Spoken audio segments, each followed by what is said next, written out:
আমি প্রদীপ্ত সূর্যে সম্ভাবনার স্বপ্ন দেখি।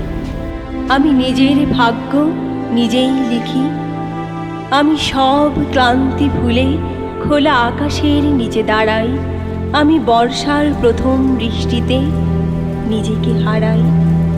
আমি নবান্নের উৎসবে প্রাণচঞ্চলতায় মাতি।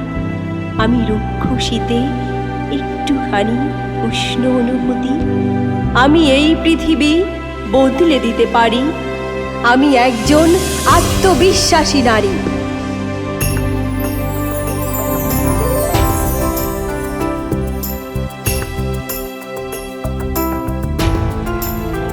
যারা হাত বাড়াতে দ্বিধা করে না, সেই আত্মবিশ্বাসী নারীদের সারা বছরের সাথী।